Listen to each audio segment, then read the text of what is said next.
आप देख रहे हैं तनाजुर फर्रुख सुहेल गोइंदी के साथ। अस्सलाम वालेकुम नाज़रीन, मैं हूं फर्रुख सुहेल गोइंदी। तनाजुर में हमारे आज के मेहमान हैं अवामी तहरीक के सदर जनाब रसूल बख्श पलीजो। पाकिस्तान की सियासत में एक मुनफरिद नाम जो अपने नज़रियात और रसूलों की खातिर पिछले 40 साल से सियासी जदोजहद कर रहे हैं। अस्सलाम वालेकुम जनाब पलीजो साहब। वालेकुम सलाम गोइंदी साहब, मिजाज बखैर हैं? ठीक है, आप सुनाएं कैसे? अल्हम्दुलिल्लाह, शुक्र है। कैसी सियासत जा रही है सिंध में? सिंध में वैसी जा रही है जहाँ हर एक जगह चल रही है पाकिस्तान में, कोई खुसूसियत नहीं है सिंध में। पलीजो साहब, आपकी जमात 1970 में बनी अवामी तहरीक। आपको पाकिस्तान की सियासत में कौम परस्त सियासतदान कहा जाता है, उसकी क्या वजह है? उसकी एक ख़ास वजह है। पाकिस्तान में जिस किस्म की तरक्की पसंद सियासत राइज की गई थी, हमारे दोस्त आए थे बाहर से, वही लीडर थे हमारे, उसमें अपने वतन, अपने कौम, अपने पड़ोसियों के मसाइल को उठाना शरअन जायज़ नहीं था। आप फ़लस्तीन की बात कर सकते थे, वियतनाम की कर सकते थे, अफ्रीका की कर सकते थे, अमेरिका की बात कर सकते थे, लेकिन सिंध या पंजाब या बलूचिस्तान या वगैरह के लोगों में जुल्म जो हो रहा है आपके पड़ोस में, आपके सामने, आपके घर में, उसका जिक्र करना शरअन ममनू था। एक मरतबा हम केस चला रहे थे, भुट्टो साहब उन दोनों थे, रांदे दरगाह थे, तो वो उस केस में आए थे कोर्ट में देखने के लिए, मिलिट्री ट्राइब्यूनल में। तो किसी ने कहा कि भुट्टो साहब पली जो हैं वो सोशलिस्ट कहलाते हैं अपने आप को, लेकिन वो कौम परस्त भी हैं। मैंने कहा कौम परस्ती और चीज़ है, लेकिन अपनी कौम के मज़लूमियत की बात करना सोशलिज़म का अहम अंसर है। लेनिन ने कहा है कि जो आदमी अपनी कौम की बात नहीं करता वो कम्युनिस्ट ही नहीं है, मज़लूम कौम की बात नहीं करता वो इनकलाबी नहीं है। कहने के वाकई मैंने कहा मैं किताब लिख रहा हूँ उस पर, तो कहा मुझे ज़रूर किताब दें। भुट्टो साहब ने कहा। तो वो जो शरीयत चली थी, जिसको मैं लेफ्ट थंब इम्प्रेशन, खबे अंगूठी की नज़रिया कहता था, कोई पता ही नहीं, बस जो सुना था, सुनी सुनाई बातों पर चलने वाला था। आप नेशनलिज्म की क्या तारीफ़ करते हैं? मैं नेशनलिज्म इसको कहता हूँ कि आदमी सिर्फ कहे कि मेरी कौम की तरक्की हो या निजात हो, बाकी दुनिया जाए जहन्नम में, जो आम फहम ज़ुबानों में है। बाज़ औक़ात वो नेशनलिज्म झूठी, इस तरह हिटलर, मुसोलिनी, चांग शक, साम्राज्य ने हज़ार रंग किए हैं। वो लेफ्टिस्ट भी बनाता है, वो बोल्शेविक भी बनाता है, साम्राज्य कौम परस्त भी बनाता है, इस्लामी भी बनाता है, दालियाँ भी रखवाता है, फिर दाड़ियाँ वो कहता था कि ये गद्दार भी हैं। तो इसलिए हज़ारों रंग में ये चीज़ें आती हैं। मेरे ख्याल में नेशनलिज्म अगर अच्छी है तो जो वतन का दोस्त है वो दूसरी कौमों के साथ दोस्ती को सबसे पहली अवलियत देगा। पलीजो साहब, जो सिंध, पंजाब, फ्रंटियर, बलूचिस्तान, ये एक ही खित्ते पे वाक़या है जिसको आज पाकिस्तान कहा जाता है। माजी में ये इंडस वैली सिविलाइजेशन थी। तो जब हम ये कहते हैं कौम परस्त, पंजाबी कौम परस्त, सिंधी कौम परस्त, बलोची कौम परस्त, जबकि उसके मुकाबले में देखें कि 22 से ज़्यादा अरब मुल्क हैं, लेकिन वो अरब नेशनलिज्म जो उनसे है और उनका डायलेक्ट्स बड़े मुख्तलिफ हैं। अगर आप बर्बर जाएँ, सहारा डेजर्ट की अरबिक, वो लेबनान के लोग नहीं समझ सकते, लेकिन अरब नेशनलिज्म तो बड़ा वसी है। आपका नेशनलिज्म नैरो और प्रोकियल तो नहीं है? अरब नेशनलिज्म बराए नाम वसी है। ये सारे साम्राज्य के फरमान बरदार हुक्मरान तबके हैं जो अरब नेशनलिज्म में अपनी ग़ुलामी का जवाज़ तलाश करते हैं। वो कोई नेशनलिस्ट प्रेसिडेंट नहीं है, साम्राज्य आदमी है, ये बादशाह हैं, ये मिस्र वाले बैठे हैं, ये सऊदी अरब में तो मैं ज़्यादा नहीं जानना चाहता। लेकिन वहाँ तहरीकें तो है ना, सीरिया में नेशनलिज्म की तहरीक है, बास पार्टी ने चलाई, लेबनान में नेशनलिज्म की तहरीक है। तो वो जो अमरीकी साम्राज्य के दोस्त हैं उनके साथ उनकी नहीं बनती जी, यानी सबको नहीं गले लगाते। जो उनके ख्याल में अरब नेशनलिज्म के हामी हैं उनको अपना दोस्त समझते हैं, जो सिर्फ बराए नाम है अरब बने हुए उनकी। लेकिन नेशनलिस्ट बिहेवियर में ईरानियन बड़े नेशनलिस्ट हैं, तो तुर्क बड़े नेशनलिस्ट हैं, और उनका नेशनलिज्म का पर्सपेक्टिव काफ़ी वसी है।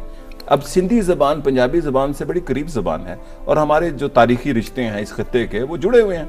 हमारी कौमें जो सी हैं, हमारे जो मज़हब का रिश्ता है और इस सकाफत का जो रिलेशंस हैं आपस में, तो जुड़े हैं। तो हम क्यों नहीं एक बड़े नेशनलिज्म की बात करते?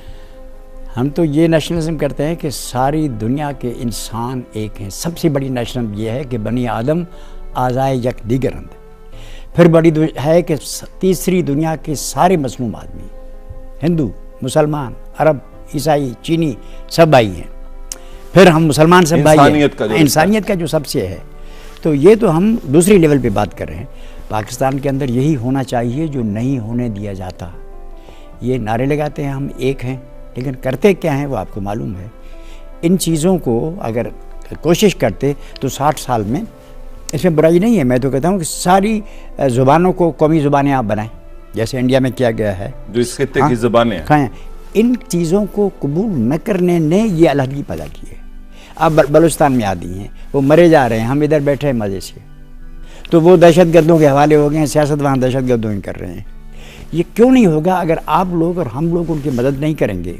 आप तो अपनी जमात को एक तरक्की पसंद जमात कहेंगे या नेशनलिज्म की प्रचारक जमात कहेंगे? मैं तरक्की पसंद कहूँगा, और उसमें अहम बात यह है कि मेरे सामने जो जुल्म मेरी सिंधी कौम के साथ हो रहा है उसको मैं कभी नज़रअंदाज नहीं करूँगा, और न मैं किसी और, अगर मेरी सिंधी कौम ने पंजाबी लोगों के ख़िलाफ़ या बलोचों के ख़िलाफ़ जब भी कुछ किया होगा, बलूचिस्तान पर हमला हुआ था, हम अपने सिंधी वडेरे हुक्मरानों के साथ नहीं थे। बंगाल पर हमारे लोगों ने जो कुछ किया उधर सारे लोगों के साथ मिलके हम बंगाल के लोगों के साथ थे। मैंने बार बार कहा है, सिंधी अगर कोई भी गलत काम करेगा हम अपने दूसरे भाइयों के साथ होंगे, सिंधी हुक्मरानों या जालिमों के साथ नहीं होंगे, कतई नहीं। यानी कि आप अपने नेशनलिज्म को तबकाती बुनियादों पर जोड़ते हैं? बिल्कुल, हम अपनी नेशनलिज्म को सारी कौमों की भलाई बेहतरी और कौमों की दोस्ती और आलमी दोस्ती के मातहत समझते हैं, उनसे मुंसलिक समझते हैं, उन पर दारोमदार रखते हैं, उनमें समाई हुई समझते हैं। लेकिन अवामी तहरीक की एक वक्त आया कि बड़ी उसकी शनाख्त बनी, खुसूसन 80s में MRD के ज़माने में जो तहरीक चली जनरल ज़िया उल हक के ख़िलाफ़, जिसमें 11 जमातें थीं, आपकी जमात अवामी तहरीक भी थी और पीपल्स पार्टी भी थी। आपकी जमात के कारकुन पीपल्स पार्टी के बाद एक बड़ा कार्डर रखते थे, और सुनने में यह आया कि MRD की 80 की तहरीक सिंध के फ्यूडल्स ने खुद रुकवा दी। ये दुरुस्त बात है? रुकवा नहीं दी, वो एक लम्हा आया जिसके बाद हालात बदल गए। वो तो पहले भी शामिल नहीं थे ना, फ्यूडल्स कहाँ शामिल थे, बड़ा नाम थे, आवाम थे, लेकिन उसने अपना बहुत काम किया, ज़बरदस्त काम किया, हमें उस पर फ़ख्र है। और हम हर अव्वल दस्ता थे उस जदोजहद के। मैं उस सारे अरसे में जेल में था, मैं 10 बरस जेल में रहा, मैं MRD का कन्वीनर रहा, तो हमें उसमें जो है शिरकत है उस पर फ़ख्र है, सिंधी लोगों को फ़ख्र है। और फिर मैं कोट लखपत में यहाँ था, तो सारे जो दोस्त थे हमारे साथ थे, वो ज़बरदस्त एक तजुर्बा था, उससे हम इस्तेमाल। लेकिन उस तहरीक में इस देखने में आया कि जब तहरीक एक अगले मरले में गई, उसमें मिलिटेंसी आ गई। उस वक्त कहा गया कि ईरान जैसी सूरत हाल, कुछ आर्म स्ट्रगल भी शुरू हो गई थी उस तहरीक में। दादू में ऐसे वाक़यात हुए थे? कोई आर्म्ड स्ट्रगल नहीं थी।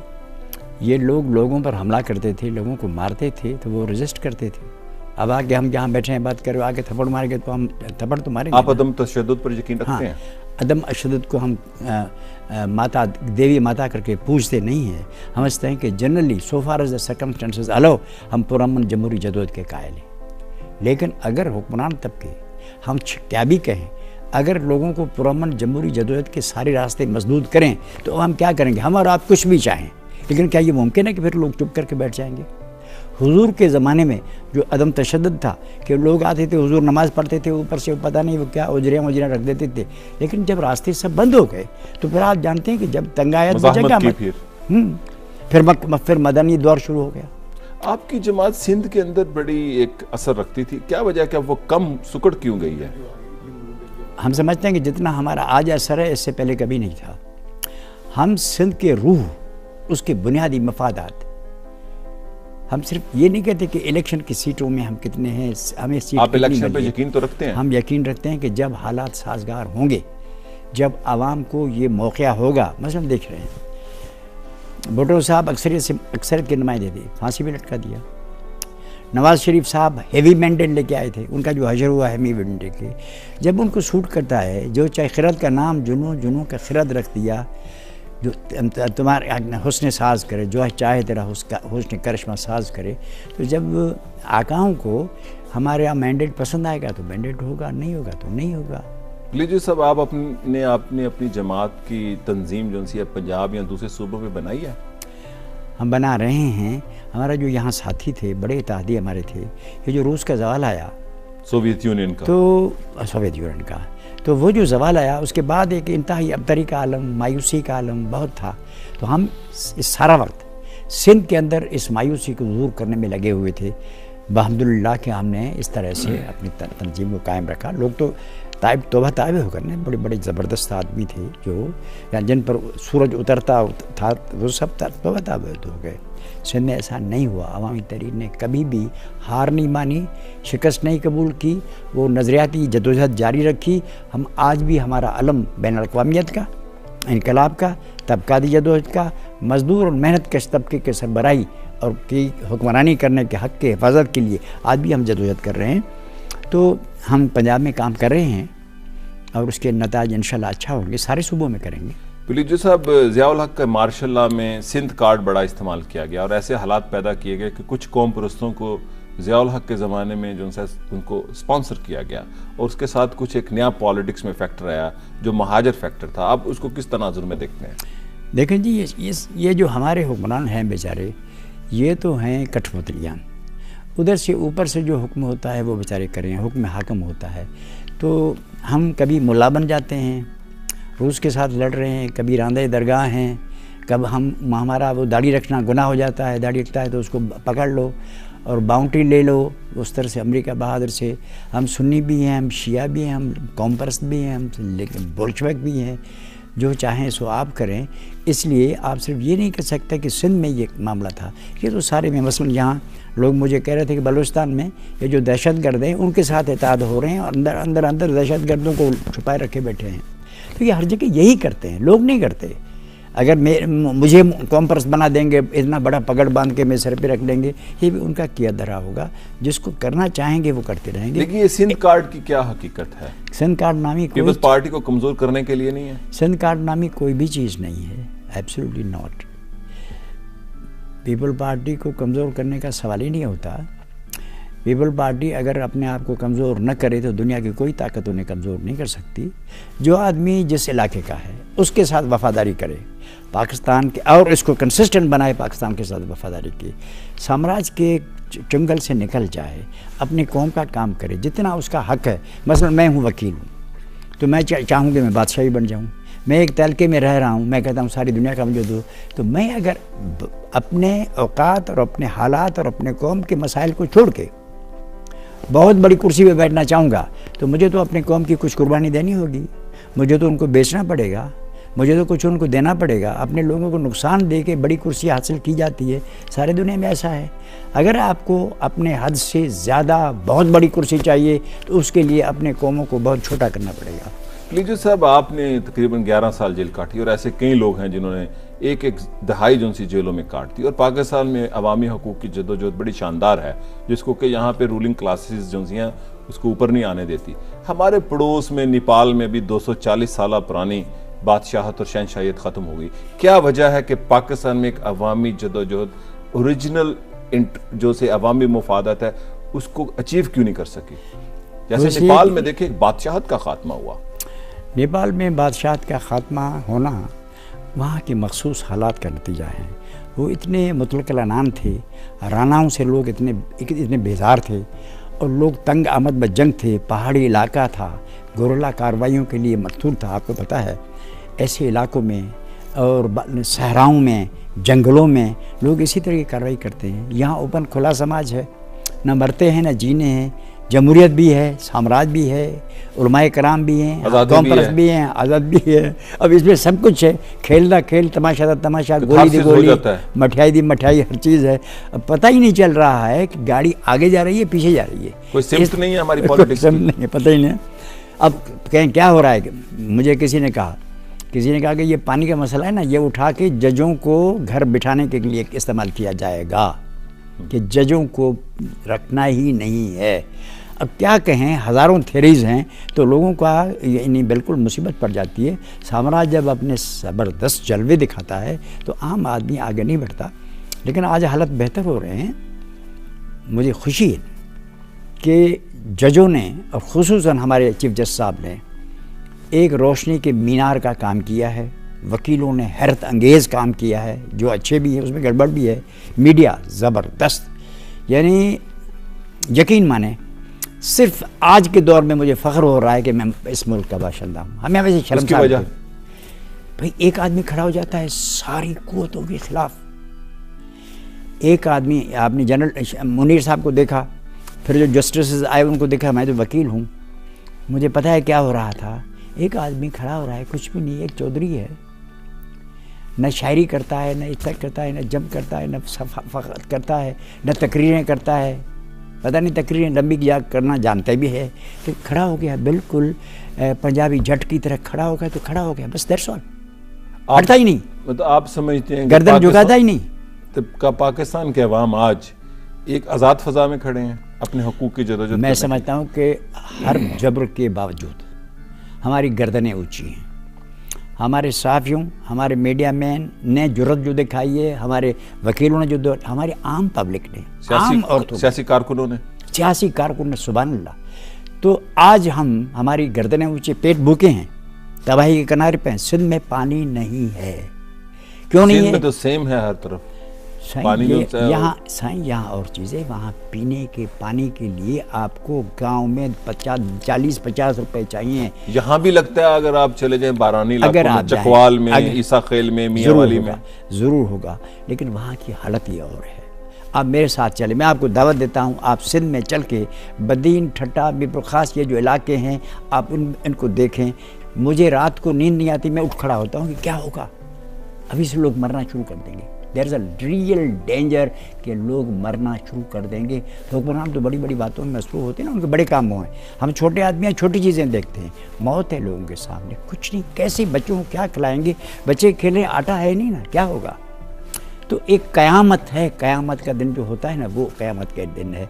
लेकिन क्या करें, जी रहे हैं, लेकिन इसके बावजूद भी एक तरह से हम सोचते हैं कि ये जो लम्हा है, ये लम्हा पहले कभी नहीं आया था। आइडियल स्टेज है मुनज़्ज़म होने के लिए, one of the ideal stages, मुनज़्ज़म होने के लिए, समझदारी करने के लिए, दोस्त बनाने के लिए, वसी इत्तेहाद बनाने के लिए, साबित कदम रहने के लिए, बाइज़्ज़त ज़िंदगी गुजारने या बाइज़्ज़त तौर पर ज़िंदगी को अलविदा आप समझते हैं कि जजों की बहाली के बाद पाकिस्तान में एक इंसाफ का दौर शुरू हो जाएगा? मैं समझता हूँ कि जजों की बहाली के बाद लोगों के हौसले बुलंद हो जाएंगे, इंसाफ के लिए राह साफ हो जाएगी, इंसाफ के इम्कान पैदा हो जाएंगे, लोग आगे बढ़ेंगे, लोग फ़ख्रिया आगे बढ़ेंगे, उनमें एहसास कमतरी चला जाएगा। साम्राज्य के लिए लोगों को जैसे दबोच के बैठा है, ग़ुलाम बना के बैठा है, लोग इस तरह बैठे हैं, इसके लिए इस तरह ग़ुलाम बनाना मुश्किल हो जाएगा।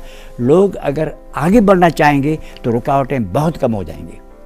मतलब आप ये समझते हैं कि सिर्फ जस्टिस जो है, जजेस की बहाली के बाद एक आइडियल सूरत हाल होगी, लेकिन इंसाफ मैं ये कहता ही नहीं, इंसाफ का तो जो सिनेरियो, इंसाफ का जो कैनवस है वो तो बहुत बड़ा है। मैं ये अर्ज़ कर रहा हूँ कि हालात बेहतर बन जाएंगे। मैं ये नहीं कहता कि उसके बाद आटा सस्ता हो जाएगा जजों के आने से, और मैं जो दुबला हूँ वो दुबला पतला वो मोटा हो जाऊँगा, और मैं फिर नौजवान हो जाऊँगा। हम कहते हैं और चीज़ों के होते हुए ये चीज़ हमें आगे बढ़ने के लिए एक ज़बरदस्त ताकत देगी, और इस चीज़ का न होना हमें एक ज़बरदस्त तबाही, हमारे हौसलों को पस्त और तबाह कर देगी। लेकिन पाकिस्तान में ये बड़ा कहा जा रहा है कि जी हम स्टेटस को के ख़िलाफ़ हम निज़ाम बदल लेंगे, लेकिन ऐसी कोई काडर तो अवेलेबल नहीं है जो निज़ाम बदल सके।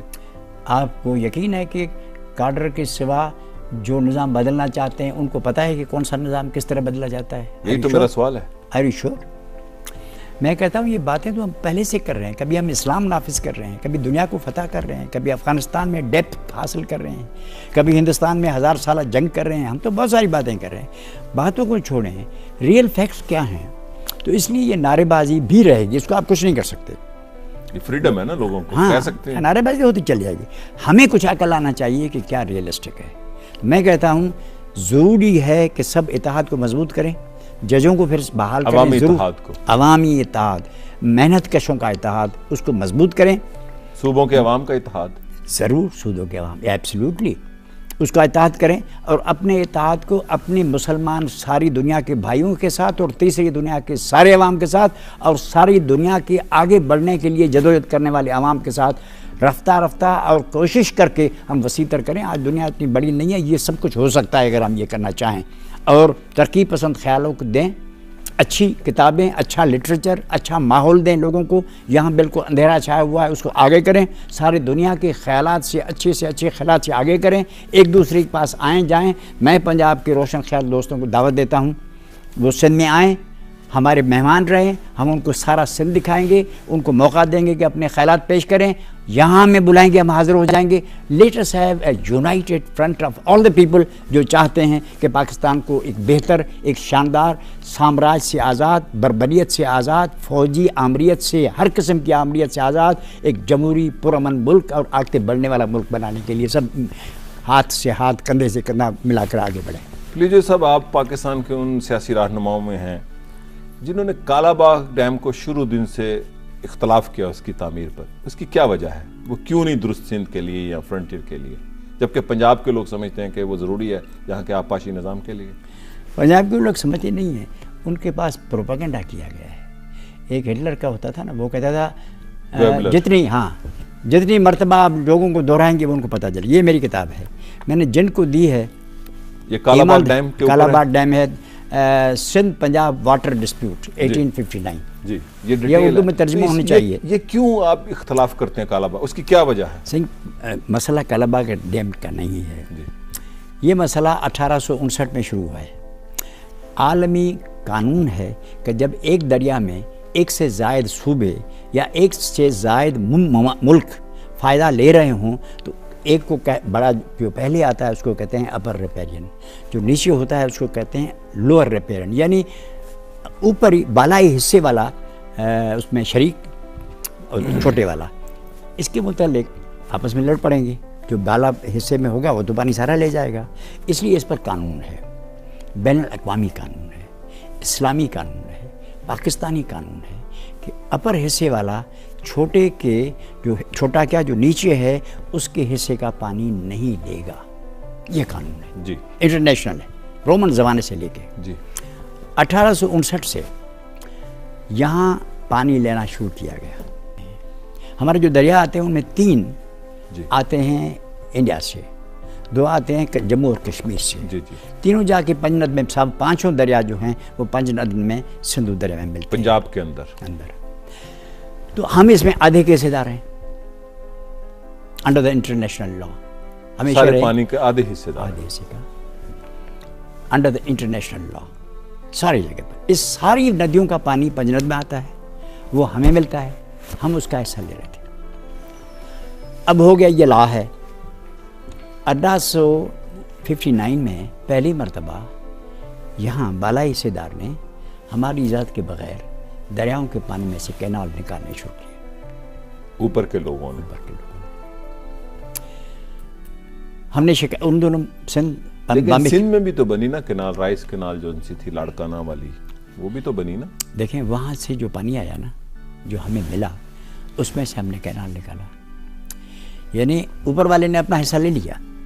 उसके बाद जो बचा हमारे हिस्से में आया था उसमें से हमने कैनाल लिया। ये तो नहीं कोई नीचे कोई पानी जाने वाला हो उसका पानी हम ले लें, हम बालाई किसी के है नहीं।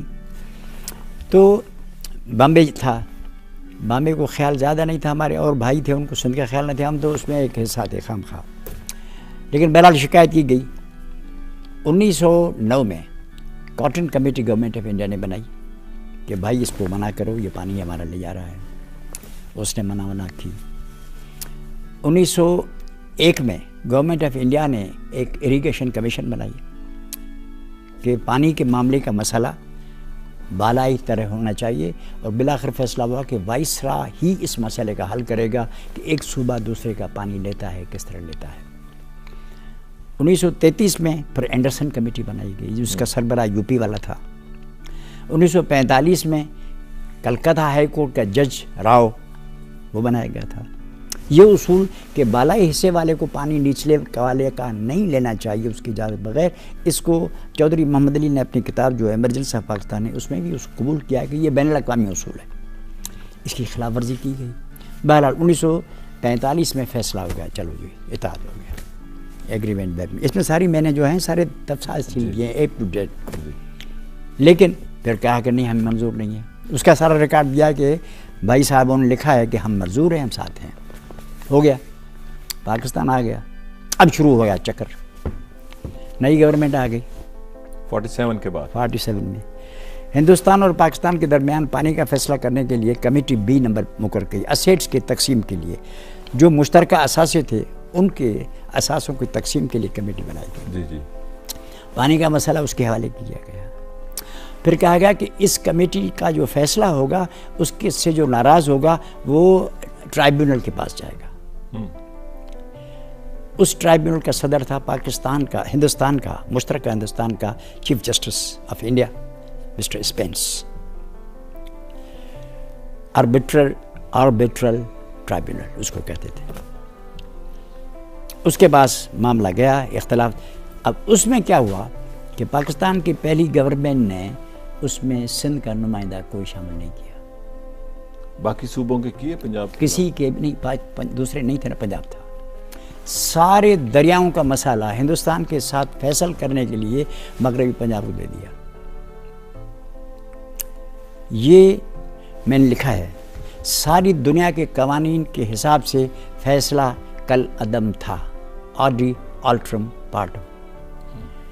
किसी फरीक जो उसमें हिस्सेदार है उसको शामिल किए बगैर कोई एक हिस्सेदार जो भी फैसला करेगा, जो भी जुडिशल काउंसिल होगी, कुछ भी होगा, वो फैसला गलत है, गैर कानूनी है, गैर आइनी है, उसकी कोई हैसियत नहीं है। एक पहला उसूल है, मैं सारे पाकिस्तान के वकीलों के सामने ये केस पेश करना चाहता हूँ। जी। फिर दूसरा ये है कि जिस फैसले की बुनियाद गलत हो उसमें से जो दूसरे फैसले होंगे वो भी गलत है। अब मेरी इंतहाई मुद्दबाना गुजारिश ये है कि पानी के तकसीम के बारे में जो भी फैसले मिन जुमला 1960 का जो एग्रीमेंट हिंदुस्तान और पाकिस्तान में किया, जिसमें सिंध का कोई नुमाइंदा शामिल नहीं किया गया, ये सारे इंडस ट्रीटी जहाँ तक हमारा ताल्लुक़ है, हमारे लिए वो कल अदम है, गैर कानूनी थे सारे फैसले। जो भी फैसले किए गए हैं आज तक वो सारे कलदम हैं, खिलाफ कानून हैं, ज़बरदस्ती हैं। आज की ज़ुबान में, अमरीकी ज़ुबान में दहशत गर्दी है। कालाबाग डैम बाद में आता है, असल चीज़ तो वो है कि 3/4 पानी ले लिया गया है।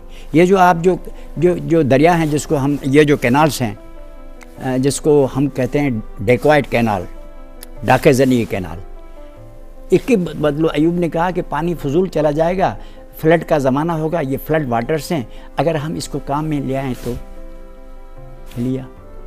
इंडस पर डैम वर्ल्ड बैंक ने कायम ही नहीं करने दिया, लेकिन इसने कहा कि जंग करेंगे हम हिंदुस्तान से अगर इसके लिए पैसे आपने नहीं दिए। इन्होंने 3 दरिया बेच दिए, हमसे पूछा ही नहीं। मतलब ये कि दुनिया के तारीख़ में इक़्तिसादी तौर पर इससे बड़ा जुर्म कभी भी मेरे नॉलेज में नहीं है। न्यूरम्बर्ग ट्रायल आपने पढ़ा होगा, नाजियों के ख़िलाफ़ था, उसमें इक़्तिसादी जराइम भी थे लेकिन ज़्यादा सियासी और वो जराइम थे।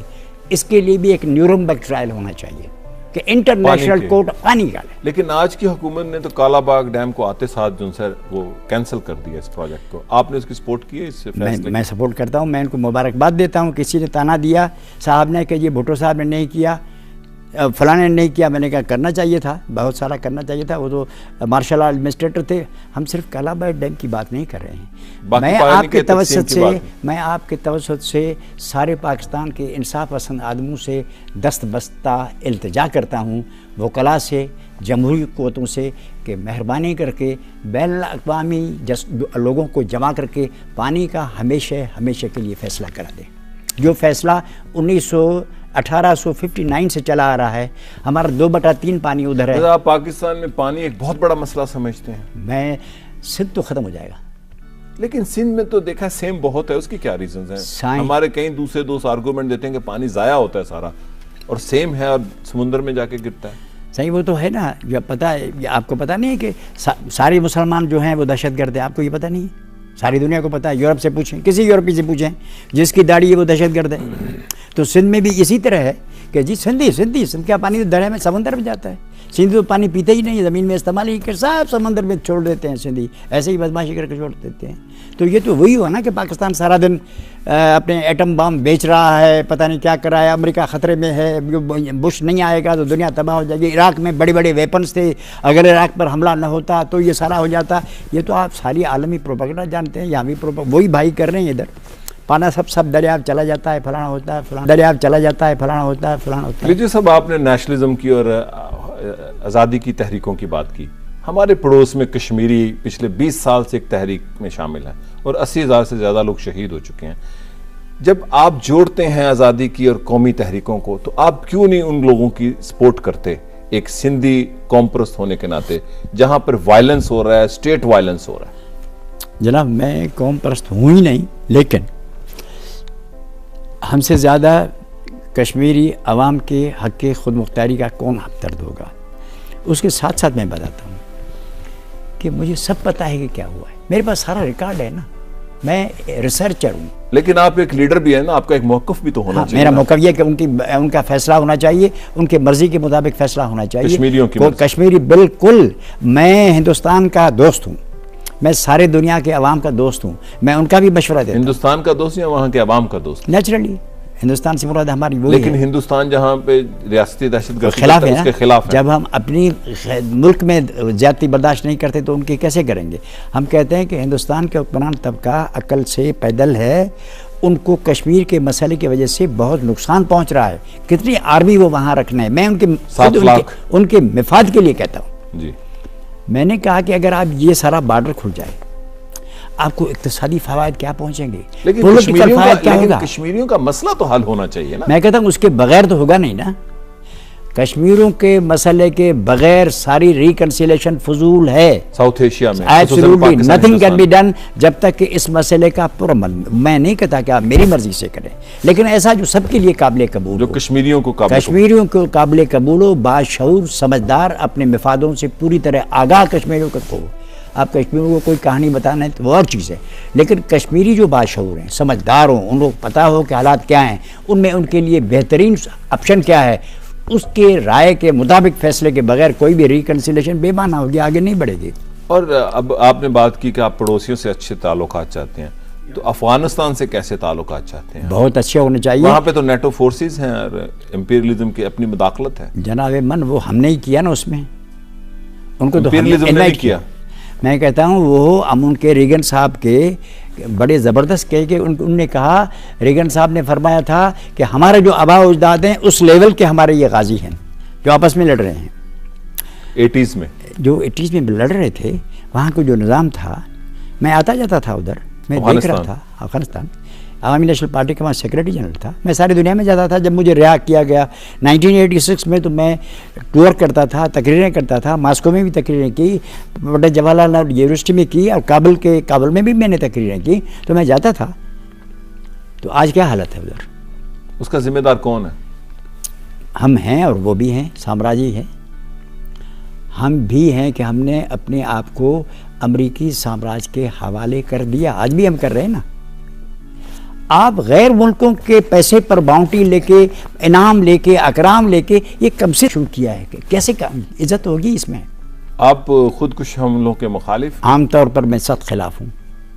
आमतौर पर और ख़ास तौर पर आप किसी को चलने ही नहीं देंगे, हिलने नहीं देंगे। बम शरीयत में जायज़ हैं? ये तो खुदकुश आदमी करके अपने आप को मारता है। ये जो घर लोग सो रहे हैं वो बमबारी कर रहे हैं, ये जो लोग थे नागासाकी पर बम बरसा रहे थे, ये जायज़ था? बम बजाते खुद जो अंधा है, कुछ नहीं देखता, सारे आबादी को ख़त्म कर, एक खुदकुश हमला ज़्यादा ख़तरनाक है या बम मारना खुद पर? ऊपर से आपके मारते हैं, वो शरण जायज़ है, पाक है। हज़रत ईसा ने कह दिया कि बम मारो खूब। एक आदमी तंग आमद जंग आमद कुछ करता है, या गलत है, ये सही?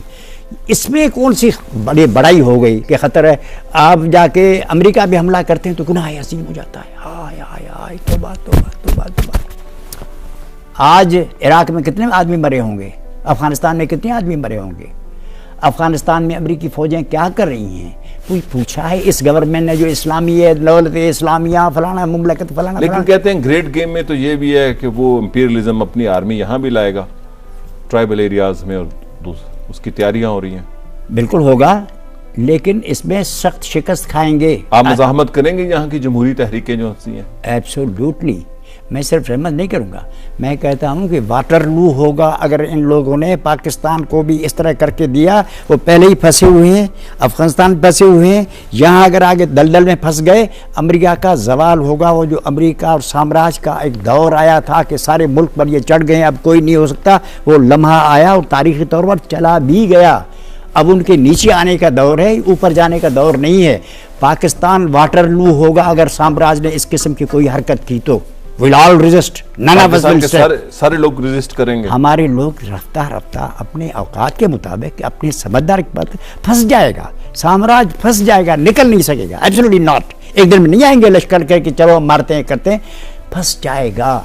मैं वार का स्टूडेंट हूँ जी, मैं तहरीकों का स्टूडेंट हूँ। कैसे रूस की तहरीक चली थी, हुजूर की तहरीक कैसे थी। एक दिन में लोग नहीं आते कि तरह हो जाए चलो ना मारते हैं चिड़वा जा बिल्लड़ टक्कर भेजा, इस तरह नहीं होता, बतदरीज होता है। हिंदुस्तान में भी ऐसी थी। एक नमक की तहरीक चाह रहे थे महात्मा गांधी साहब, नमक की तहरीक बिल्कुल, लेकिन 42 में क्या हुआ, फिर लॉर्ड वेवेल ने कहा कि 42 वाली तहरीक क्विट इंडिया अगर एक बार फिर चलाई जाए तो हमें भागने का रास्ता नहीं मिलेगा। आप जिन चीज़ों को समझते हैं कि जो नाकाम हो गई हैं, वो नाकाम तहरीकें ही कामयाब तहरीकों के लिए बुनियाद पैदा करती हैं। जैसे MRD के लोग कहते हैं ये नाकाम हो गई, कैसे नाकाम हो गई, उसने हिला के रख दिया। ये तहरीक जो है वो कैसे नाकाम, कतई नहीं नाकाम होगी। जो भी इसका नतीजा निकले, इसके समरात आगे चल के आइंदा तहरीकों के लिए मैदान तैयार। लेकिन कुछ लोग ये कहते हैं कि इस मज़ाहमत में बुनियाद परस्ती का रंग ज्यादा होगा। आप कुछ नहीं करेंगे तो बुनियाद परस्त जरूर होगा। हम लोग फर्स्ट क्लास शेव क्लीन शेव करके बस लगे घर बैठे हैं और तज्जियात निगारी करते रहेंगे तो ऐसा ही होगा, बिल्कुल होगा। अगर अक्लमंद आदमी घर बैठ जाए तो बाकी जिन लोगों को जो समझ में आएगा वो करेगा। How can you blame them. Please साहब, मकामी सियासत पर दोबारा आते हैं। लास्ट इलेक्शन जो हुए 18 फरवरी को, उसमें एक स्प्लिटेड रिजल्ट है। पंजाब में मियां साहब की पार्टी को ज़्यादा सीटें हैं, सिंध में पाकिस्तान पीपल्स पार्टी को हैं, फ्रंटियर में ANP को हैं, बलूचिस्तान में मिली जुली हैं। कुछ लोग ये कहते हैं कि सियासत प्रोकियल हो गई है। इसको आप कैसे एनालाइज करते हैं? नहीं, मैं कहता हूँ कि बिल्कुल सही फैसले हुए थे। उधर ये कि बेनज़ीर साहिबा की शहादत हुई थी, लोग बड़े गुस्से में थे। यहाँ नवाज शरीफ ने उन पर हमेशा मेरी तनकीद रही है। मियाँ साहब की पॉलिटिक्स मेरे सामने है, मैंने पूरा इसका पढ़ा है। आई नो इट, हम स्टडी करने वाले आदमी हैं। I know all this things. वो कन्फ्रंटेशन की पॉलिटिक्स करते हैं। पहले भी जो था, जो उनका ख्याल था, कोई बिल अमेंडमेंट लाना चाहते थे और पर उनका मेजॉरिटी थी, उसको किसी तरह इस्तेमाल कर रहे थे। हम NDP में थे, लोगों ने कहा वो इलेक्शन लड़ रहे हैं। मैंने कहा अगर हम इलेक्शन लड़ते तो क्या पंजाब में कौन सी सीटें करते, हमारे लिए बेहतर था कि हम बाइकाट करें। वो सीटें ले सकता है तो बेहतर है, वो करता है, दैट्स गुड। मियां साहब की सियासत में कुछ लोगों का ये तनकीद है कि उनकी सियासत के अंदर फंडामेंटलिज्म की टेंडेंसी है। वो नेचुरली होगी, बिल्कुल होगी, लेकिन पंजाब में फंडामेंटलिज्म के बारे में बहस हुआ ही नहीं है। हम सिंध में करते हैं, हमने किताबें लिखी। हाँ, कहाँ लिखा, कहाँ है आपका लिटरेचर, कहाँ है? हमारे किसी ज़माने में GM सईद ने किताब लिखी थी जिसके हम नज़रिए के खिलाफ हैं हम, लेकिन उसने लिखी थी जो कुछ मैंने देखा। आपने लोगों को तालीम ही नहीं दी ना जो तालीमी तौर पर होना चाहिए। ही कन्फ्रंटेड स्टेट। प्लीज साहब, लेकिन पंजाब में तो सूफी ट्रेडिशन है, एक नॉन वायलेंट एंटी मुल्ला जो सी रवायत है। सारे हिंदुस्तान में सूफी ट्रेडिशन का जो सबसे बड़ा रहबर था वो दादा गंज बख्श था जी। उसके बाद फिर चिश्ती वगैरह सारे थे। उसका असर सिंध में है। उनको ज़्यादा लोग नहीं जानते, लेकिन हमारे लोगों को ये पता भी नहीं है कि बुले शाह सिंध का है या पंजाब का है। इतना गड़बड़ मामला है। तो यहाँ से इंस्पिरेशन शाह हुसैन, शाह लतीफ़ के जो रहा है उसमें शाह हुसैन के हैं। लोगों के ख्याल में ये शाह लतीफ़ के हैं, लतीफ़ के नहीं है, लेकिन शाह हुसैन ने उनको पसंद करके शाह लतीफ़ ने किया। सूफी ट्रेडिशन कॉमन है बिल्कुल पूरे साउथ एशिया में। एब्सोल्युटली पूरे नहीं, हाँ साउथ एशिया में, लेकिन सिंध पंजाब में बहुत ज़्यादा है। उधर रामानंद और उसके पास है शंकराचार्य। सूफी तसव्वुर शंकराचार्य से शुरू होता है 7th सेंचुरी। वही जो हुजूर के क़यामत का दौर है, पहले वहाँ हुआ था।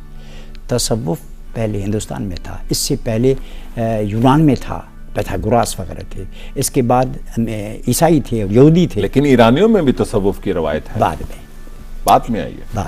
बाद में अबू सईद उसके बाद आई, जो पहले बहुत बड़ा शायर। इस्लाम से पहले भी थी, इस्लाम से पहले भी थी। वो उनके जो पहले थे उसमें तो पहले भी आमेज़िश है उसमें। तो आप ये समझते हैं कि ये जो सूफी ट्रेडिशन है ये एक अवामी सियासत की बुनियाद बन सकती है पाकिस्तान में? अवामी लेकिन ये हो सकता है कि अवामी इकट्ठे हों सारी चीज़ों में, लेकिन इसको इसी तक आप रखेंगे। गंदम उगानी चाहिए, नहीं उगानी चाहिए, अमेरिका को क्या जवाब देना चाहिए, इंडिया के साथ कश्मीर का मसला कैसे, इसमें तसव्वुफ नहीं आता। यानी आप मॉडर्नाइजेशन पर यकीन रखते हैं? मैं समझता हूँ कि तसव्वुफ ज़रूर होना चाहिए। तसव्वुफ के जो बुनियादी उसूल हैं उसके बगैर तो काम हमारा चलेगा ही नहीं जी। I believe in that. क्योंकि वेस्ट का एक प्रॉब्लम है स्पिरिचुअल प्रॉब्लम, जो कि सोवियत यूनियन का भी प्रॉब्लम स्पिरिचुअल प्रॉब्लम था। खुद गोरबाचोफ ने कहा था हमारा रूहानी प्रॉब्लम था। तो तसव्वुफ तो एक रूहानी प्रॉब्लम को रिजॉल्व करता है ना। मैं गोरबाचोफ लेकिन आप, हाँ जी, मैं सख्त इख्तिलाफ करता हूँ, लेकिन किसी ने लिखा है कि गोरबाचोफ को बुश ने मैनिपुलेट किया। उन्होंने, अमेरिकियों ने किताब लिखा है कि इसको हमने मैनिपुलेट किया। लेकिन तसव्वुफ हमारा बहुत बड़ा असासा है। लेकिन किसी चीज़ को आप अनकंट्रोल्ड और चीज़ को अनरिलेटेड नहीं कर सकते। कि मसलन सखावत अच्छी चीज़ है, आप सारा दिन सखी बन जाए तो फिर, यानी आप मॉडर्नाइजेशन और साइंटिफिक अप्रोच पर यकीन रखते हैं? अप्रोच और उसके हमारे माजी के जो सारे असास हैं उनको काम में लाते हुए कनेक्ट करके हम आंख बना। अच्छा, एक सवाल मुझे बताइएगा, मॉडर्नाइजेशन और वेस्टर्नाइजेशन में क्या फर्क है? वेस्टर्नाइजेशन वो खुसूसियत है जो महज वेस्ट में है, लेकिन मॉडर्नाइजेशन वो है जो सारी दुनिया से अप्लाई करती है। मसलन वेस्ट में जिस तरह मॉडर्नाइजेशन होगी और चीन में जिसको उस तरह आप अप्लाई करेंगे, हिंदुस्तान में अप्लाई करेंगे, तो उसमें जो इंडियन और चाइनीज फीचर्स होंगे वो अपने होंगे, लेकिन उसका ताल्लुक भी एक ज़माने के साथ है। उनको एब्सोल्यूट नहीं करना चाहिए। उसमें कई हम कहें कि जी हमारे यहाँ तो कल्चर है कबायली, तो हमारे यहाँ तो लड़कियों को हम बेचते हैं, बदे में दे देते हैं, और वो कत्ल होता है तो उसके देते हैं, ये तो हमारा कल्चर है। लेनिन ने कहा है कि सारी कौमों के कल्चरों का 90% हिस्सा रुजत परस्त है, अवाम दुश्मन है, हुक्मरान तबकों का है। उसमें सिर्फ चंद अज्जा तरक्की पसंद होते हैं। उन सारी दुनिया के ममालिक के अज्जा को मिलाकर एक आलमी तरक्की पसंद, रोशन ख्याल, इंसान दोस्त कल्चर बनाना चाहिए। तुर्की में अतातुर्क ने मॉडर्नाइजेशन की और वेस्ट को शिकस्त भी दी, मिलिटरीली भी और पॉलिटिकली भी, जब उन्होंने रिपब्लिक एस्टैब्लिश की। तो आप समझते हैं कि अतातुर्क का तुर्की एक मॉडर्न तुर्की है और मॉडर्न सोसाइटी है? मैं एक सेकुलर सोसाइटी एक मौदबाना गुजारिश करूंगा कि दुनिया की कौन सी अच्छी चीज़ है जिसको हुक्मरानों और मफाद परस्त तबकों ने उलट फेर के अपने काम की चीज़ न बनाया हो। कोई भी चीज़ करें, मज़हब करें, सेकुलरिज्म करें, जैसे सेकुलरिज्म अभी काम आ रही है, सेकुलर करके मुल्क बेच दिया, सेकुलर बैठे हैं। अतातुर्क के मुल्क को क्या हालत कर दिया, वो तो अमेरिका के अपेंडेज बन गई है। लेकिन एक रोशन ख्याल डेमोक्रेटिक सोसाइटी कैसी रोशन ख्याल, सजाए मौत वहाँ खत्म हो चुकी है। रोशन ख्याली ये है कि आप अपनी मर्जी के मुताबिक अगर सर ढांपना चाहें उसकी इजाज़त नहीं है। इससे ज़्यादा फाशिज़म क्या होगी? मैं इसके हक में हूँ कि सर नंगा रखना कोई चाहे तो होना चाहिए, लेकिन अगर रखता है तो उस पर ये कैसी है, ये लकीर की फ़कीर, मुझे माफ़ करें, मैं ज़रा थोड़ा सा मैं इसको सेकुलरिज्म को लकीर की फ़कीरी और अमेरिकन मफादात के तहफ़्फ़ुज़ करने वाली करता हूँ। भाई मर रहे हैं, इराक मर रहा है, एक लफ्ज़ तुर्की बोला है कश्मीर में जो, लेकिन तुर्की ने इराक में फ़ौजें भेजने से इनकार किया था। ये मेहरबानी बड़ी की, लेकिन तुर्की को इराक में मदद करने के लिए कुछ किया, उसको कुछ ख्याल आया कि हम भाई हैं, पड़ोसी हैं, एक कल्चर वाले हैं, हमने इनको लूटा है। तुर्कों ने इराक पर हम हुकूमत की, अरबों पर हुकूमत की, अमीर उल मोमिनीन बने बैठे थे, खलीफतुल मुस्लिमीन बने बैठे थे, 4 आना की मदद की। इसके लिए सारे मुसलमान दुनिया तबाह हो जाए, तुर्की को क्या है? लेकिन जब बोस्निया हुआ तो वहां तो मदद की उन्होंने, साम्राज्य को फायदा था उसमें भी जरूर की। नहीं, साम्राज्य खिलाफ था बोस्निया की, बोस्निया के खिलाफ था। बोस्निया के अवाम के नेटो कह रहा था कि हम मुसलमानों की मदद करके वो इस मामले में पड़े थे ताकि यहाँ आर्म्स एम्बार्गो थी बोस्निया पे ताकि वो लड़ ना सके। जी। तो उन्होंने जो कुछ किया होगा वो बिल्कुल वो अच्छी बात है। तो लेकिन मैं वापस आता हूँ कि पाकिस्तान में मॉडर्नाइजेशन पर आप यकीन रखते हैं और उसके साथ आप नेशनलिज्म, जो कि रीजनल नेशनलिज्म है, उस पर भी यकीन रखते हैं और इंटरनेशनलिज्म पे भी यकीन रखते हैं और तबकाती बुनियादों पर जद्दोजहद पर भी यकीन रखते हैं। यह है आपका फ़लसफ़ा? जनाब, मैं मॉडर्नाइजेशन की तशरीह से हर एक की अपनी होती है। मसलन मॉडर्न कई तशरीहें होती हैं और बहुत सारी मानाएँ हैं। मैं ये कहता हूँ कि पाकिस्तान को पिछली सदियों के दलदल से निकलना चाहिए। अरबी में कहते हैं खुज़ मा सफ़ा दा मा कदर, जो चीज़ अच्छी है माजी की वो ले लें, जो बुरी है उससे जान छुड़ाएं। ये कबायलियत, ये जागीरदारी, ये गुंडागर्दी, कबायलियत के नाम पर, इस्लाम के नाम पर, जिस किसी साम्राज्य पर, इस्लाम और कबायली निज़ाम मुतसादम है आपस में। इस्लाम और कबायली निज़ाम कभी मुतसादम है, मसलन मुतसादम है। इस्लाम में है कि शादी मर्जी के बगैर नहीं हो सकती। कबाइल निज़ाम में लड़की को ज़बरदस्ती मार के भेज दिया जाता है, बेच जाती है। कबाइल निज़ाम में तो लड़की जो है वो मिल्कियत है। इस्लाम और कबालियत में जंग है सदियों से पहले, लेकिन अंग्रेज़ चाहता था कि मुसलमान कबाइली रहें। ये कालरा, ये वबाएँ, ये टीबी मुसलमान मुआशरों को लगे, क्योंकि तारीख़ी तौर पर मगरब का अगर कोई रकीब है तो वो तो मुसलमान ममालिक है। इसलिए हिंदुस्तान में जब आया वहाँ रिफॉर्म्स लाए, सत्ती लकड़ी पर बंदिश डाली, यहाँ लड़कियाँ बेचने पे बंदिश नहीं डाली। ये जो कबाइलियत देखते हैं ये अंग्रेज़ की मेहरबानी है। ये पंजाब में जो आप देख रहे हैं चौधरी साहब इस तरह करके बैठे हैं, ये तो अंग्रेज़ है। यहाँ सिंध में भी फ्यूडल हैं, ऐसे ही कारोकारी होती है। रखा बलूचिस्तान का ज़्यादा असर है। हमारे यहाँ लाड़ में जहाँ बलूचिस्तान के सरदारी अंग्रेज़ के परवरदा नेमत सरदारी सिस्टम जहाँ नहीं है, वहाँ कारोबारी नहीं होती। बिल्कुल लाड़ में लेकिन सब आप ऑप्टिमिस्टिक हैं पाकिस्तान में एक ताकतवर जमहूरियत के? हाँ, मैं समझता हूँ कि अगर पंजाब में ये जो है, अगर जजों की जदोजहद ये कायम रही, मैं सिर्फ ये नहीं कहता कि ये कामयाब हो, क्योंकि मैं कामयाबी के असरात तो होंगे ना। कुछ भी असरात जो हैं असल, कभी कभी फौरी असरात तो होते हैं जो वो इतने अहम नहीं होते, जो बड़े बाद में होते हैं। डिलेड रिएक्शंस जो होते हैं, मसलन मैं आपसे कहता हूँ, अगर ये जज साहब चीफ जस्टिस ना हो, वकील भी चीफ जस्टिस ना हो, एजाज इसको कोई नहीं करे, कुछ भी फेल हो जाए। अगर ये लोग पॉलिटिक्स में आ गए तो फिर, अगर चौधरी साहब आ गए एज ए कैंडिडेट, ये सारे लोग चौधरी इफ्तिखार और ये एतजाज और ये वकला जो बैठे हैं, जो मार्च कर रहे हैं, इसी जज्बे के साथ फकीर तन बन के लाठियाँ खा के, थोड़ी इनकी हालत साथ नहीं हुई है, ये तो जिंदा शहीद है। आप ये समझते हैं कि पाकिस्तान में वकला ने जो 80,000 या लाख के करीब हैं, एक नया लीडरशिप और कैडर डेवलप कर दिया पॉलिटिक्स के लिए? मैं कहता हूँ अगर ये खुद आ गए तो इनका मुकाबला कौन करेगा? ये जो हम कर रहे हैं, फलां मेरी कॉन्स्टिट्यूंसी है, मुला की कॉन्स्टिट्यूंसी की, फलां ये कहाँ खड़े हो जाएंगे? जब ये हम सब लोगों के पास जाएंगे, पढ़े लिखे चीफ जस्टिस के लेवल के ये जो जज हैं, अगर ये लोग वकील कोई इत्तेहाद बना के इलेक्शंस में हिस्से लें तो तारीख बदल जाएगी, इनको पता ही नहीं चलेगा क्या हुआ। यानी पाकिस्तान में एक नई जमहूरी तारीख? एब्सोल्युटली। इंडिया में यही हुआ ना। अगर भोला भाई देसाई ना होते, पंडित जवाहरलाल बैरिस्टर ना होते, मोहनदास ना होती बैरिस्टर, यहाँ तो हम डिलेड एक्शन है। पहले ही दिन से इंडिया बैरिस्टरों के क़यादत में लड़ा था।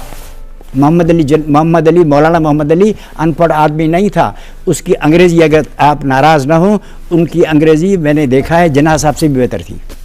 जी, आप पाकिस्तान में एक रोशन जमहूरियत का मुस्तकबिल देख रहे हैं? बिल्कुल, मुझे यकीन है ऐसा ही होगा। शुक्रिया जनाब पुलिजो साहब, आपने आज वक्त निकाला और खुसूसी तौर पर सिंध से तशरीफ़ लाए, आपकी बहुत मेहरबानी। नाजरीन, ये थे रसूल बख्श पुलिजो, अवामी तहरीक के सदर, पाकिस्तान की सियासत, सकाफत, तारीख़ और ख़ित्ते की सियासत और आलमी सियासत पर गुफ्तगू कर रहे थे।